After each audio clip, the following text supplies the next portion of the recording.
Hi, everybody. I am back to continue reading more of Harry Potter and the Sorcerer's Stone. We are on Chapter 2, The Vanishing Glass. Nearly 10 years had passed since the Dursleys had woken up to find their nephew on the front step, but Privet Drive had hardly changed at all. The sun rose on the same tidy front garden and lit up the brass number 4 on the Dursleys' front door. It crept into their living room, which was almost exactly the same as it had been on the night when Mr. Dursley had seen that fateful news report about the owls. Only the photographs on the mantelpiece really showed how time had passed. 10 years ago, there had been lots of pictures of what looked like a large pink beach ball wearing different colored bonnets. But Dudley Dursley was no longer a baby, and now the photograph showed a large blonde boy riding his first bicycle, on a carousel at the fair, playing on a computer game with his father, being hugged and kissed by his mother.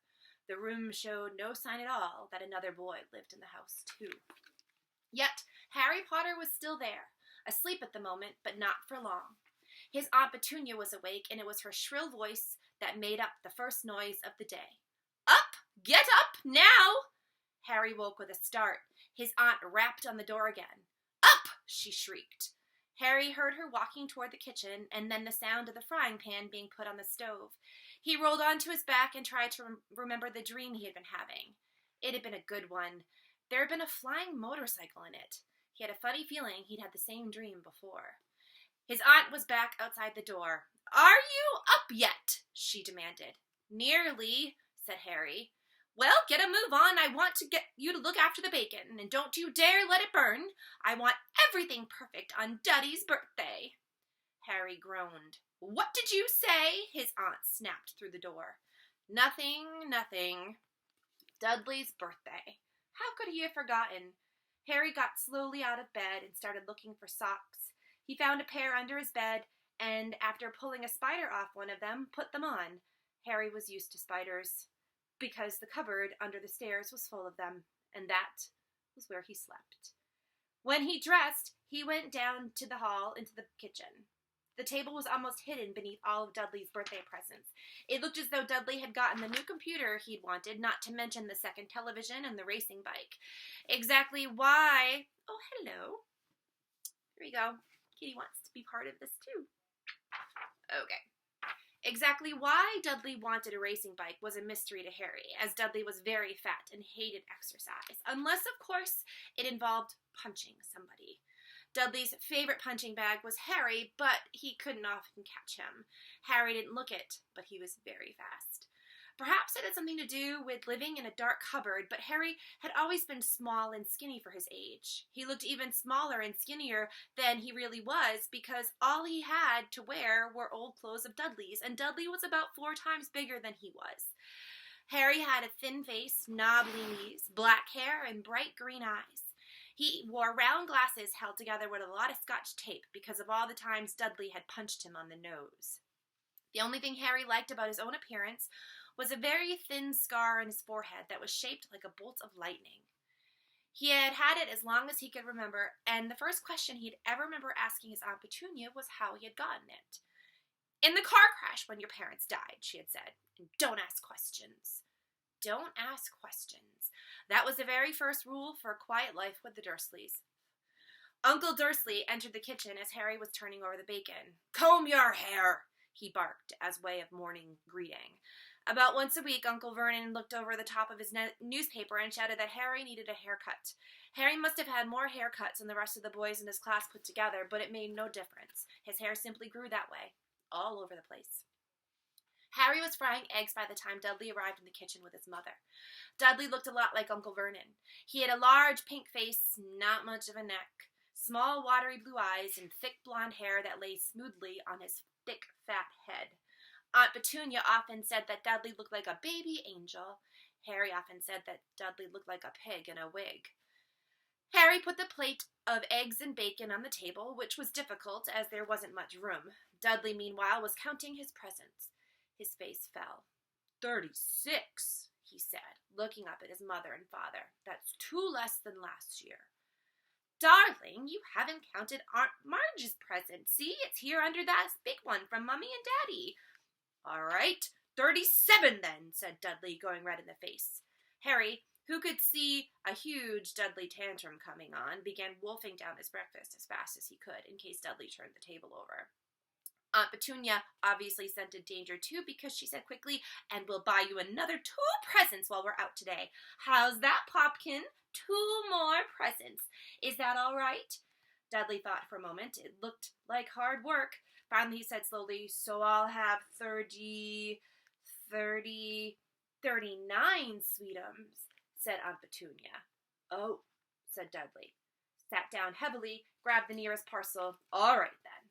Uncle Vernon chuckled. "Little Tyke wants his money's worth, just like his father. Attaboy, Dudley." He ruffled Dudley's hair. At that moment, the telephone rang, and Aunt Petunia went to answer it, while Harry and Uncle Vernon watched Dudley unwrap the racing bike, a video camera, a remote-control airplane, 16 new computer games, and a VCR. He was ripping the paper off a gold wristwatch when Aunt Petunia came back from the telephone looking both angry and worried. "Bad news, Vernon," she said. "Mrs. Big's broken her leg. She can't take him." She jerked her head in Harry's direction. Dudley's mouth fell open in horror, but Harry's heart gave a leap.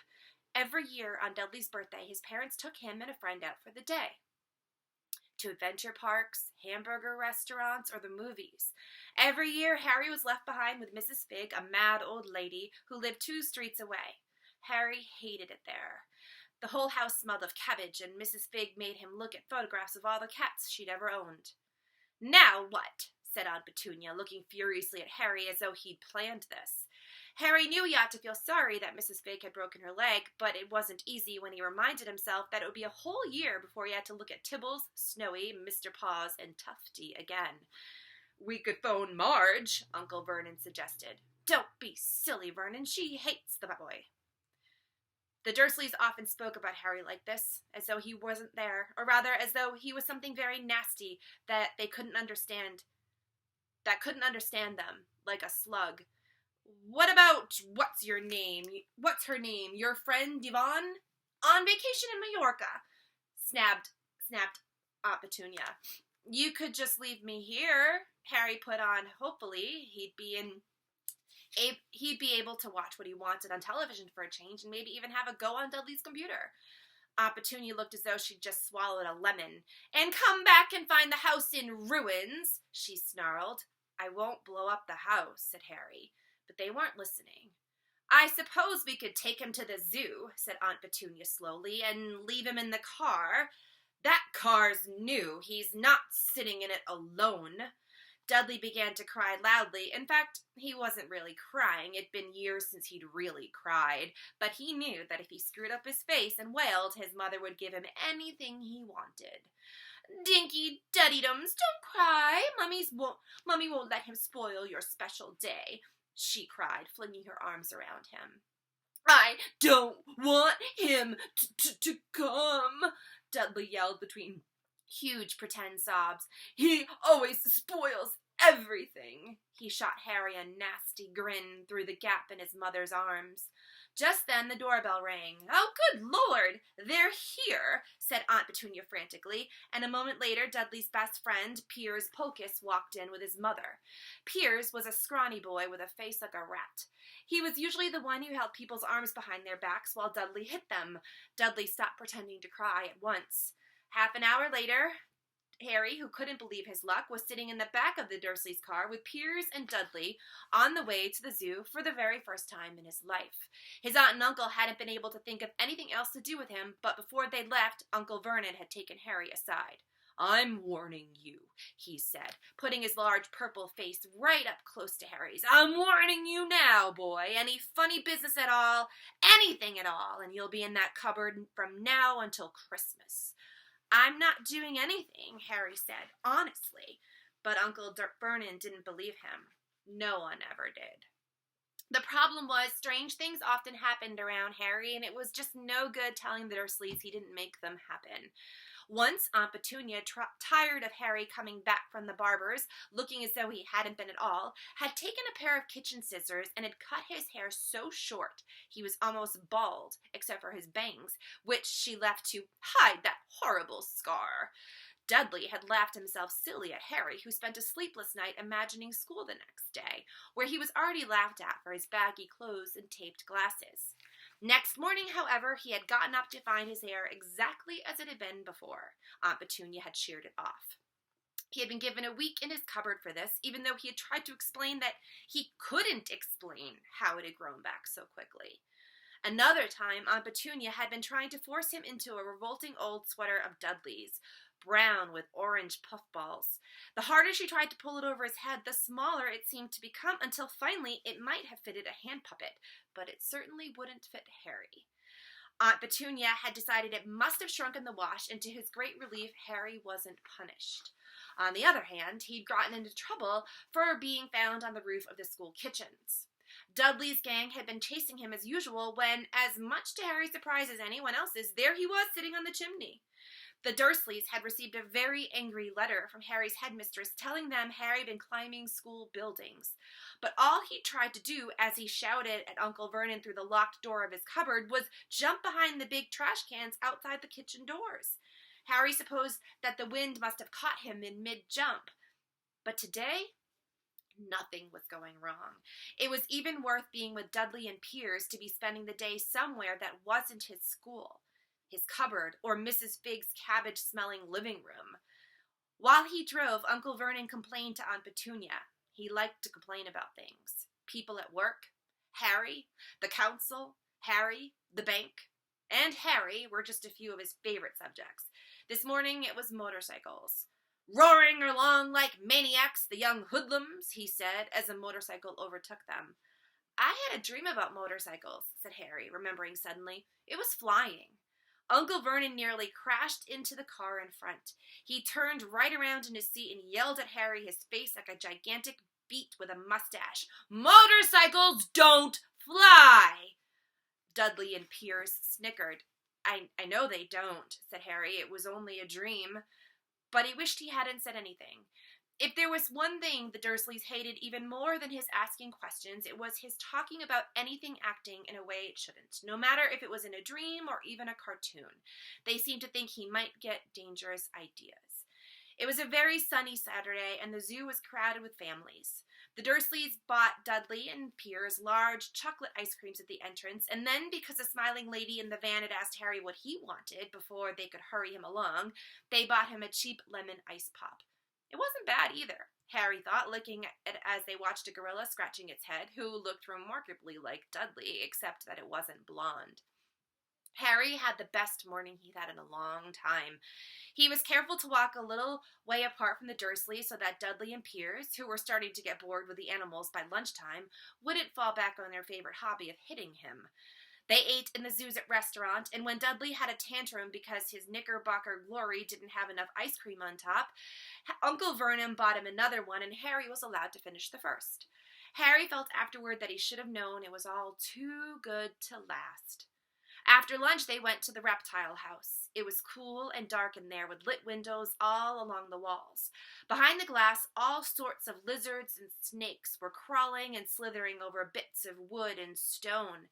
Dudley and Piers wanted to see huge poisonous cobras and thick man-crushing pythons. Dudley quickly found the largest snake in the place. It could have wrapped its body twice around Uncle Vernon's car and crushed it into a trash can, but at the moment it didn't look in the mood. In fact, it was fast asleep. Dudley stood with his nose pressed against the glass, staring at the glistening brown coils. "Make it move," he whined at his father. Uncle Dudley tapped on the glass, but the snake didn't budge. "Do it again," Dudley ordered. Uncle Vernon rapped the glass smartly with his knuckles, but the snake just snoozed on. "This is boring," Dudley moaned. He shuffled away. Harry moved in front of the tank and looked intently at the snake. He wouldn't have been surprised if it had died of boredom itself.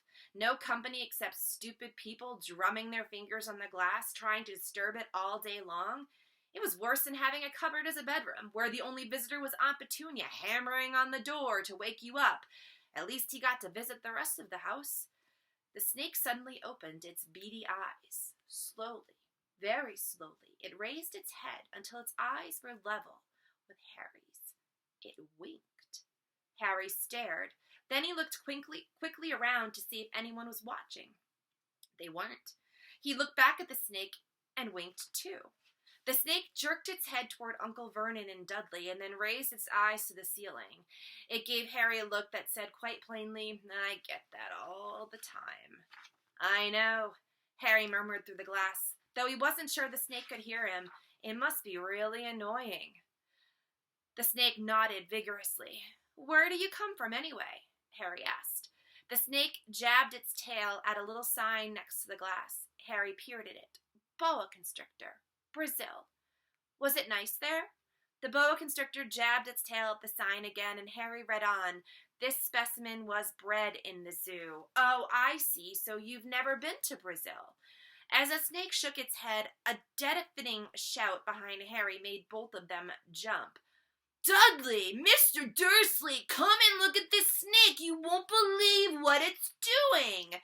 Dudley came waddling toward them as fast as he could. "Out of the way, you!" he said, punching Harry in the ribs. Caught by surprise, Harry fell hard on the concrete floor. What came next happened so fast no one saw how it happened. 1 second, Piers and Dudley were leaning right up close to the glass, and the next second they had leapt back with howls of horror. Harry sat up and gasped. The glass in front of the boa constrictor's tank had vanished. The great snake was uncoiling itself rapidly, slithering out onto the floor. People throughout the reptile house screamed and started running for the exits. As the snake swiveled past him, Harry could have sworn a low, hissing voice said, "Brazil, here I come. Thanks, amigo." The keeper of the reptile house was in shock. "But the glass," he kept saying. "Where did the glass go?" The zoo director himself made Aunt Petunia a cup of strong, sweet tea while he apologized over and over again. Piers and Dudley could only gibber. As far as Harry had seen, the snake hadn't done anything except snap playfully at their heels as it passed, but by the time they were all back in Uncle Vernon's car, Dudley was telling them how it had nearly bitten off his leg, while Piers was swearing it had tried to squeeze him to death. But worst of all, for Harry at least, was Piers calming down enough to say, "Harry was talking to it, wasn't you, Harry?" Uncle Vernon waited until Piers was safely out of the house before starting on Harry. He was so angry he could hardly speak. He managed, "Go! Cupboard! Stay! No meals!" before he collapsed into a chair, and Aunt Petunia had to run and get him a large brandy. Harry lay in his dark cupboard much later, wishing he had a watch. He didn't know what time it was, and he couldn't be sure the Dursleys were asleep yet. Until they were, he couldn't risk sneaking to the kitchen for some food. He'd lived with the Dursleys almost 10 years. 10 miserable years, as long as he could remember, ever since he'd been a baby and his parents had died in that car crash.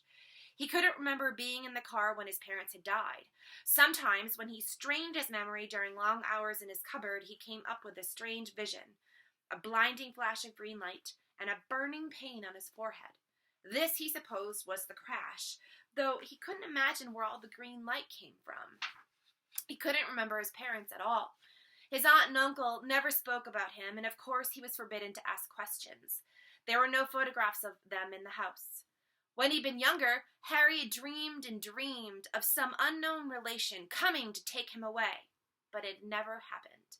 The Dursleys were his only family. Yet sometimes he thought, or maybe hoped, that strangers in the street seemed to know him. Very strange strangers they were, too. A tiny man in a violet top hat had bowed to him once while out shopping with Aunt Petunia and Dudley. After asking Harry furiously if he knew the man, Aunt Petunia had rushed them out of the store without buying anything.